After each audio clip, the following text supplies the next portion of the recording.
Hey, bonjour à tous, j'espère que vous allez bien. Bon alors, je suis ravie de vous retrouver pour le challenge 365 Make It Real. Aujourd'hui, on parle habitude. J'ai vraiment envie de vous parler de ce sujet parce que c'est quelque chose qui m'a énormément challengée en fait pendant très très longtemps. Chaque année, je me disais, ok, vous connaissez ce truc genre le nouvel an approche ou l'été approche ou la rentrée approche et on se dit qu'on va mettre en place de nouvelles habitudes et on tient, allez, une semaine, 2 semaines max. Et après, voilà, on laisse tomber et puis c'est reparti quelques mois plus tard en fait. Vraiment, ce qui m'a énormément aidé au cours de ces années en fait, ce qui m'a vraiment aidé, c'est de commencer par la technique des petits pas. La technique des petits pas, j'ai déjà eu l'occasion d'en parler en fait, c'est simplement un pas après l'autre, tu avances et tu progresses en fait petit à petit parce que souvent ce qu'on fait quand on veut mettre en place de nouvelles habitudes, c'est qu'en fait on va se mettre un truc énorme, quoi, genre une montagne. Voilà, je vais aller 5 fois par semaine à la salle de sport, je vais courir 30 km cette semaine, je vais lire 3 livres par jour. Voilà, j'abuse volontairement.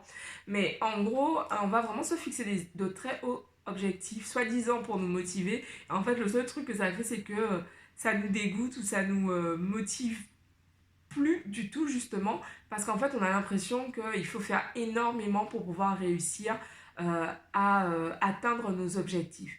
Et en fait, moi, ce que j'aime beaucoup, c'est faire des petites étapes. Par exemple, si aujourd'hui vous ne lisez pas beaucoup et que c'est une habitude que vous souhaitez instaurer dans votre vie, ce que je vous invite à faire tout simplement, c'est prendre un livre et puis déjà dans un premier temps, le mettre à côté de vous, à côté de votre lit ou le mettre dans votre sac à main quand vous partez au travail le matin. Ensuite, déjà vous accoutumez genre à la présence de ce truc, qu'est-ce que c'est? Ah tiens, c'est un livre que je trimballe dans mon sac. Et en gros, vraiment, voilà, prenez-le, euh, habituez-vous à lui, et puis dites-vous, tiens, aujourd'hui, je vais lire juste une page. Une page. Engagez-vous à lire une page. Ça peut être une page par semaine, une page par jour, vraiment, selon où vous en êtes aujourd'hui. Et en fait, très souvent, ce qui va se passer, c'est qu'au début, vous allez lire une page. Ensuite, vous allez en lire une deuxième, une troisième, une quatrième. Et en fait, lorsque vous aurez du temps libre, plutôt que d'aller sur Instagram ou sur Facebook ou Netflix, ce que vous allez faire, c'est que vous allez vous dire, tiens, bon, j'ai 5 minutes devant moi, je peux lire 5 minutes. Parce qu'en fait, on se dit souvent, ah, par exemple, je vais apprendre l'anglais, bon, mais là, j'ai pas assez de temps devant moi, ça prend du temps. Non, en fait, il y a vraiment, on a énormément de moyens à notre disposition aujourd'hui pour pouvoir optimiser notre temps. Et ça, c'est quelque chose que je mets un point d'honneur à faire. C'est vraiment optimiser mon temps. Par exemple, je me suis lancée dans l'apprentissage de l'espagnol il y a peut-être 3 mois là, à force. Et en fait, ce que je fais, c'est que quand je suis dans les transports, j'apprends l'espagnol. Si je suis en train d'attendre quelque part, je peux apprendre de l'espagnol. Je peux lire aussi ou je peux écouter un podcast. Mais en fait, vraiment, j'emploie mon temps, j'utilise les temps morts, en fait, pour, euh, comment dire ça, pour finalement prendre ce temps pour réaliser cette habitude qui est importante pour moi. Autre chose, par exemple, pour le sport, moi ça marche vraiment super bien avec moi parce que j'adore les challenges. Et si c'est le cas pour toi, ça peut vraiment, vraiment t'aider. C'est ce que je fais en fait, c'est que dès que je me lance, là j'ai recommencé le sport il y a quelques mois, peut-être au mois de mars. Et en fait, ce que j'ai fait, c'est que chaque semaine, je compte une semaine. J'ai fait une semaine de sport, j'ai fait 2 semaines de sport, 3 semaines, 4 semaines, 5 semaines, 6 semaines. Quand tu es à une quarantaine de semaines, en fait, même une vingtaine, tu n'as aucune envie de retourner à zéro. D'ailleurs, peu importe le nombre de semaines, tu n'as aucune envie de retourner à zéro, en fait. Parce qu'évidemment, si tu loupes une semaine de sport, hop, retour à la case départ.